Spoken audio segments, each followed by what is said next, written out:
Oya, sikiliza mwanangu. Mimi nachotaka hapa ni hela. Umekutana na njia mkenge, yani mwamba mwenyewe. Yani Asumani zaidi ya Asumani Kibaka. Oya, nipe pesa. Unakosea kijana. Kwa hiyo wewe unijui mimi? Wewe Kibaka wapi ambao usinijua mimi? Oya, mimi sitaki kukujua wewe. Mimi nachotaka hapa ni hela. Oya. Habari za kujua wewe. Oya, hela utaweka. Oya, hela utaweka hapo sasa.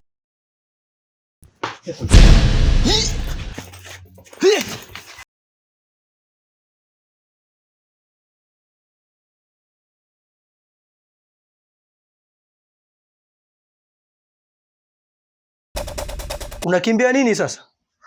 Wewe si unataka hela za haraka? Njoo chukue. Alimajnun funun. Shenzi.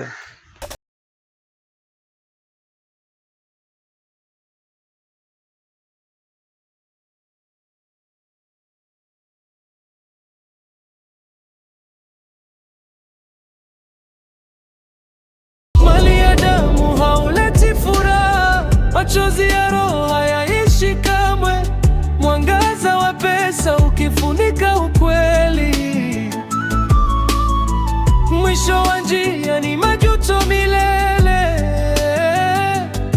Kuna mwingine anazunguka dunia nzima, anatafuta penzi la kweli kwa mwanamke wa mbali. Mume wangu, nina uhakika kabisa mtoto wetu hajafa, yuko hai. Nilikuwa naangalia TV, ghafla akageuka kuwa mtoto wetu. Eti namuona kwenye TV, najitengeneza vizuri nikae nimtizame, akashuka kwenye TV. Unajua mume wangu, mimi nimeshangaa sana. Tangu nizaliwe sijawahi kukiona hicho kitendo. Pale nikaingiliwa na uoga, nikakimbia kwenda kwa Mama Asha. Mama Asha naye ameshindwa kunisaidia. Ndipo nilipochukua jukumu la kwenda kwa mchungaji. Mchungaji naye amekuja hapa, ndo hayo yaliyotokea. Mimi naogopa, na ukizingatia wewe unaondokaga kazini, unaniachaga mwenyewe humu ndani. Tutapata wapi msaada mume wangu? Sijui nikwambie nini. Unajua haya mauzauza unaonisimulia kila siku, nashindwa kuyaelewa. Mimi ninachokiwaza, huenda akawa kwenye hii nyumba kuna mauzauza. Kwa sababu unajua hapa mjini watu wanapokuwa wanajenga nyumba, kila mmoja anajenga kwa siri zake, kila mmoja na mazindiko yake. Sasa sijajua, kwa sababu hii nyumba tulinunua sisi. Hii nyumba tujajenga sisi, kumbuka mke wangu. Huenda aliyetuuzia alikuwa na mauzauza yake huko ndani, ndio anayokutoa.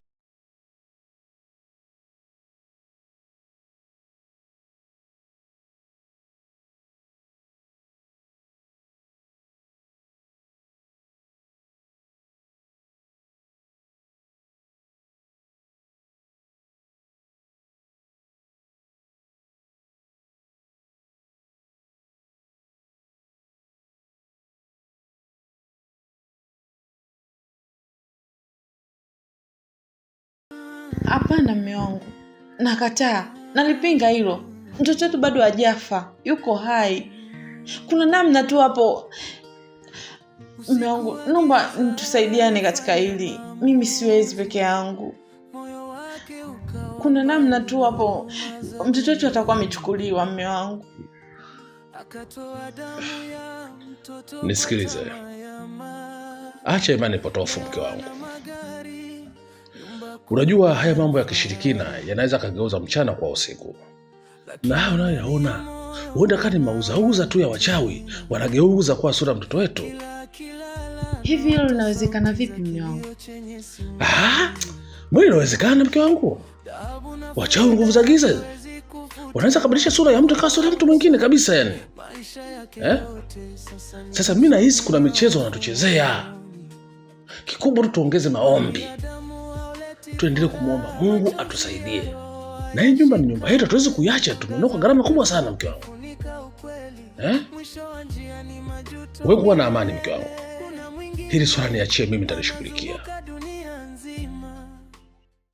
Baba, mwambie mama ukweli. Mume wangu. Mwambie mama ukweli.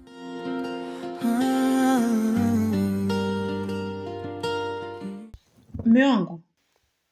Vipi? Mume wangu. Hamna, tuendelee tu mke wangu. Hamna shida yoyote.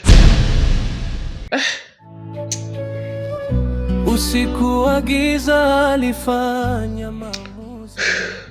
Mke wangu, twende ndani. Na huruma za duniani. Akatoa damu ya mtoto kwa tamaa ya mali. Leo ana magari, nyumba kubwa na fahari, lakini ndani ya moyo hana amani tena. Kila kilala naota sauti za kilio chenye simanzi.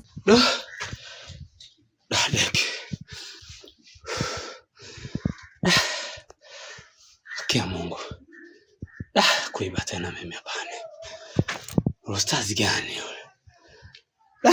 Kia Mungu wala.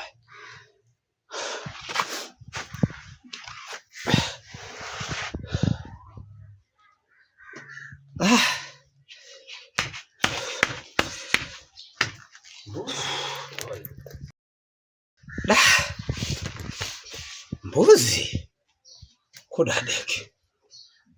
Mungu nisamehe, yani sirudi kuiba tena.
Mungu naomba nisaidie.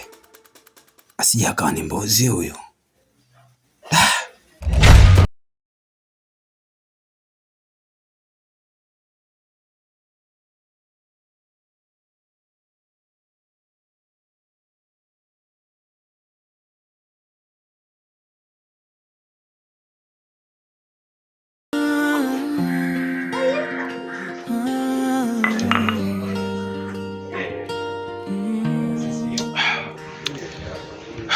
Kwanza nikushukuru sana rafiki yangu. Sikutegemea kama ungeweza kuitika wito wangu leo. Najua tumepitia magumu mengi sana hapa katikati. Lakini sijachoka kukutafuta. Ndugu yangu, tafadhali naomba unisaidie. Maji yamenifika shingoni. Nashindwa namna ya kuyaogelea. Lakini najua wewe ni rafiki yangu, unaweza kunisaidia. Haya najua ni mambo madogo sana kwako. Na wewe ni mzoefu wa muda mrefu. Nisaidie ndugu yangu, usiniache hivi njiani. Usiniache njia panda ndugu yangu.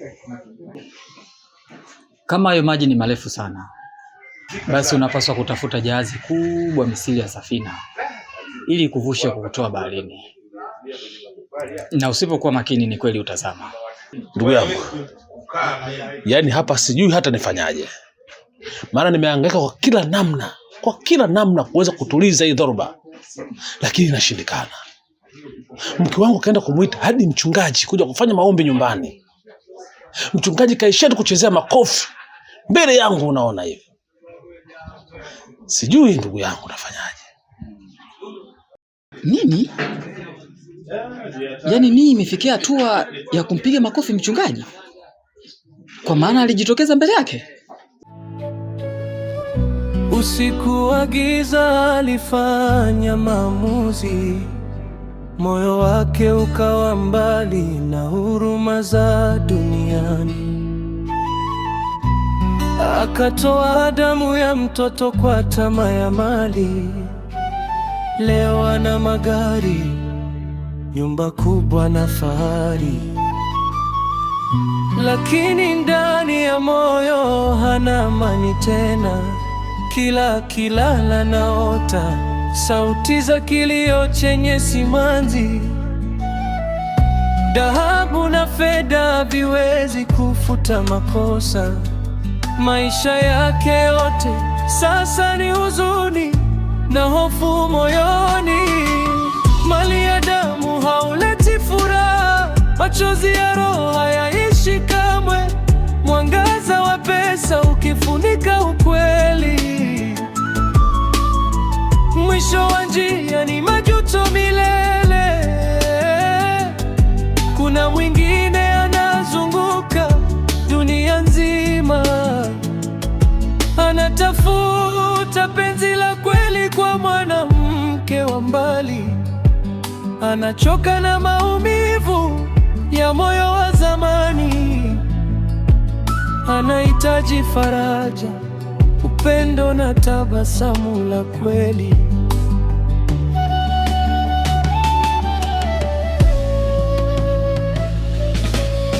Anaamini kuna mtu atakayemuelewa, atakayemshika mkono wakati wa giza, si kwa tamaa wala mali ya duniani. Karibu mdogo wangu, hii ndo nyumba yangu. Asante. Nini tena dada? Wewe acha tu kaka, hii vita shanielemea mpaka sasa hivi sijui nifanyaje.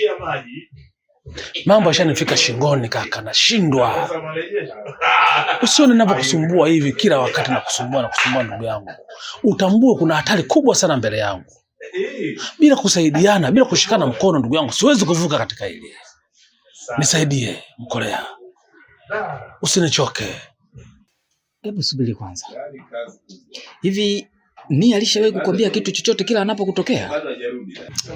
Ndugu yangu alishazungumza, ila yeye anachokitaka anataka nikaungame, kisha nikawaambie watu nilichokifanya kwake, akiwepo mama yake, kitu ambacho siwezi kukifanya hata kwa dawa. Haiwezekani. Naazaje kuyasema haya? Sikiliza mzee Kikoti, hii ni mara yangu ya mwisho kukubeba na kukuweka mgongoni kwangu. Usipojua namna ya kujishikilia vizuri, nitakutupa shimoni na sitojali urafiki wetu kamwe. Ndugu yangu, nitashukuru sana ndugu yangu. Nina backup moja. Ni kijana mdogo sana hivi Keostazi. Ana kitu kikubwa sana. Hivi vijini sijui vimizimu. Anajua namna ya kudili navyo. Ngoja nikupeleke kwake. Unataka kumpeleka wapi? Nakonya Nkolea, usinichokoze. Niliacha masofa yote nimetandika, lakini cha ajabu nakuta vitambaa vimetanduliwa vimekusanywa sehemu moja.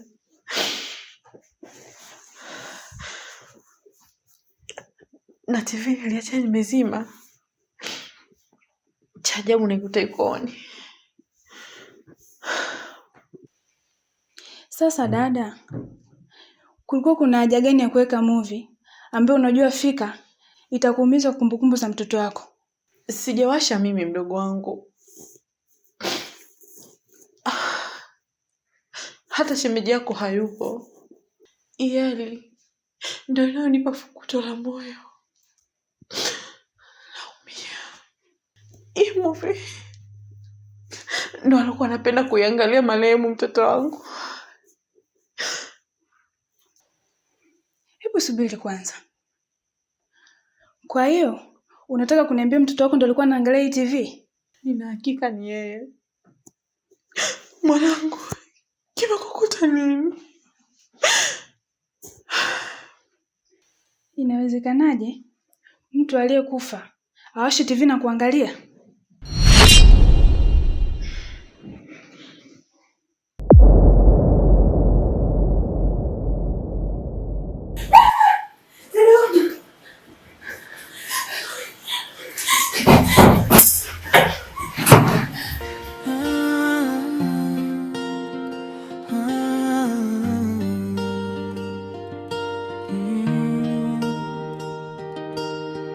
Usiku wa giza alifanya maamuzi, moyo wake ukawa mbali na huruma za duniani.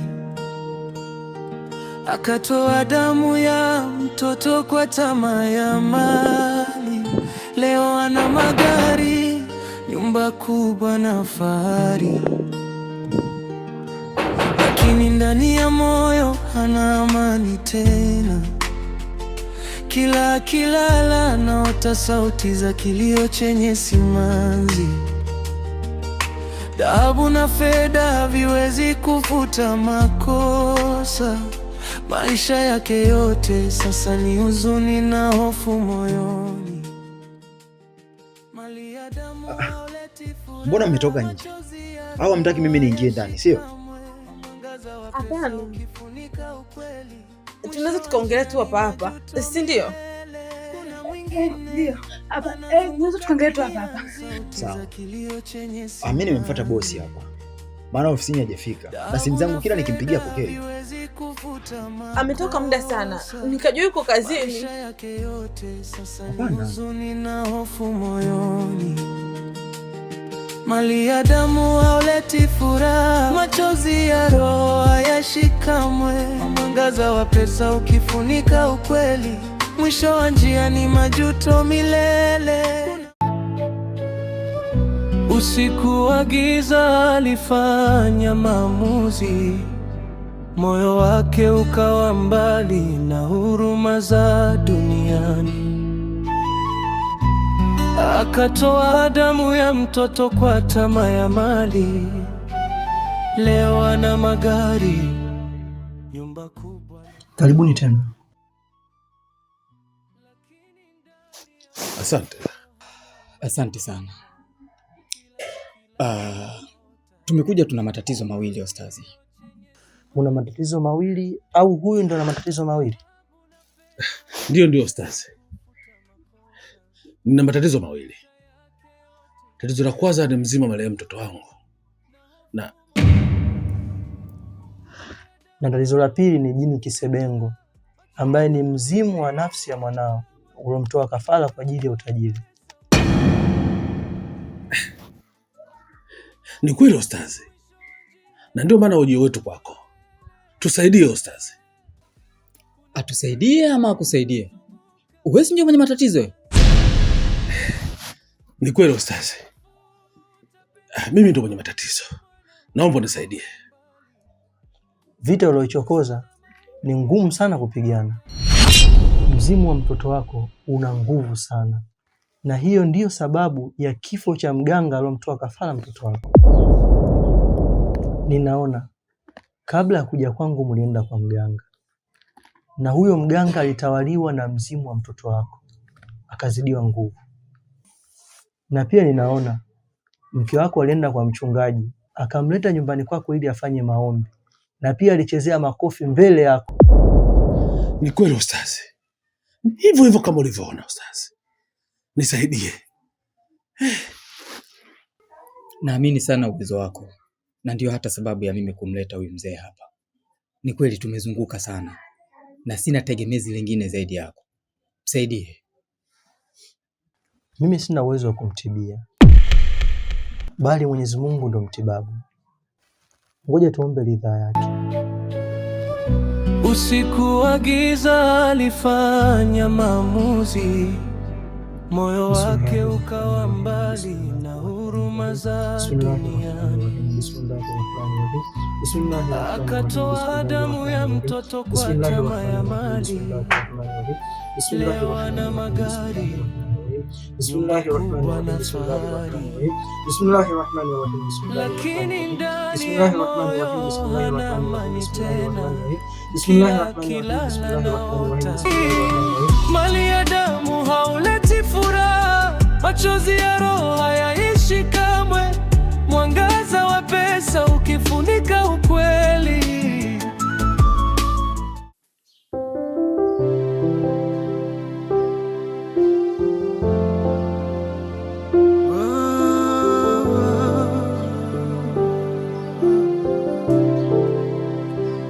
Anafanya siri kwa mambo yote anayoyafanya kwa ajili ya kutafuta mali. Anafanya siri kwa mambo yote anayoyafanya kwa ajili ya kutafuta mali. Anatafuta pesa ila kwa njia ya kishiriki.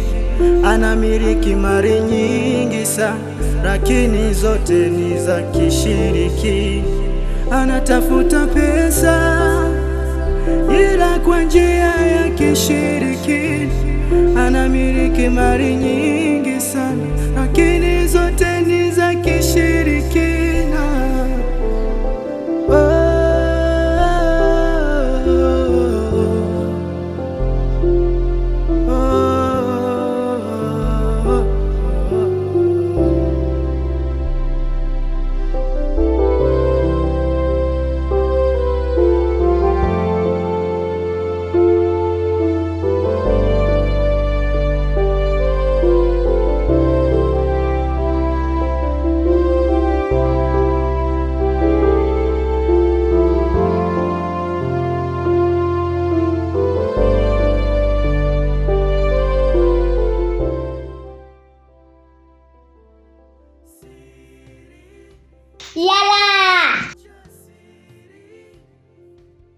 Baba ananuguza na maji ya moto bwana.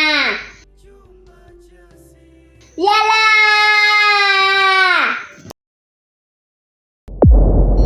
Mali ya damu hauleti furaha, machozi ya roho hayashi kamwe, mwangaza wa pesa ukifunika ukweli, mwisho wa njia ni majuto milele. Kuna mwingine anazunguka dunia nzima, anatafuta penzi la kweli kwa mwanamke wa mbali. Anachoka na maumivu ya moyo wa zamani, anahitaji faraja, upendo na tabasamu la kweli. Anaamini kuna mtu atakayemwelewa, atakayemshika mkono wakati wa giza, si kwa tamaa wala mali ya